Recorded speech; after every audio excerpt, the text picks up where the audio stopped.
విమల్ కుమార్ గారు, జయానంద్ గారు, శైలేందర్ గారు, శాంతయ్య గారు, సుభాష్ రెడ్డి గారు, పద్మ గారు, తిరుపతి రెడ్డి గారు and grand children of passion Prabhu గారు, ఇక్కడికి విచ్చేసినటువంటి మా గౌరవ మాస్టర్స్, క్రైస్తవ సోదర సోదరి మనందరికీ క్రిస్మస్ శుభాకాంక్షలు తెలియజేస్తా ఉన్నాను. ప్రపంచంలో డిసెంబర్ మాసం వచ్చిందంటేనే అందరూ ఎంతో సంతోషంగా ఉంటారు. యేసుక్రీస్తు పుట్టిన నెలని ఎంతో ఆనందంగా జరుపుకుంటూ ఉంటారు.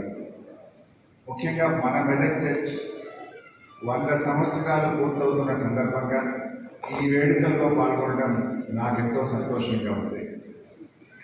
మరి ఆ రోజుల్లో 100 సంవత్సరాల క్రితం వారు ఈ ప్రాంత ప్రజలు కరువు కాటకాలతో బాధపడతా ఉంటే ప్రజలందరినీ కూడా కాపాడాలని, ప్రజలకు ఉపాధి కలిగించాలని ప్యాషన్ ప్రభు గారు 1914 నుంచి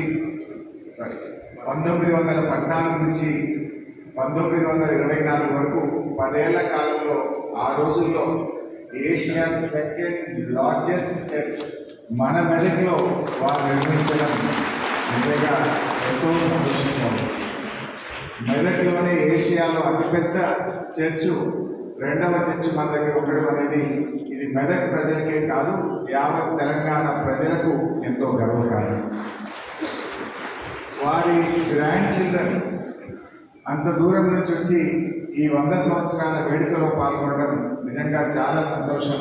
వారికి మనస్ఫూర్తిగా నేను అభినందనలు తెలియజేస్తా ఉన్నాను. మరి ఈ క్రిస్మస్ పండుగను గౌరవ తెలంగాణ తొలి ముఖ్యమంత్రి చంద్రశేఖరరావు గారు అధికారిక పండుగగా, రాష్ట్ర పండుగగా జరిపిన ఘనత కేసీఆర్ గారికే దక్కుతుంది. క్రిస్మస్ తర్వాత 2వ రోజు బాక్సింగ్ డేను కూడా సెలవు దినంగా ప్రకటించి 2 రోజులు అత్యంత ఘనంగా ఈ పండుగ జరుపుకోవడానికి కేసీఆర్ గారు చేసిన కృషి కూడా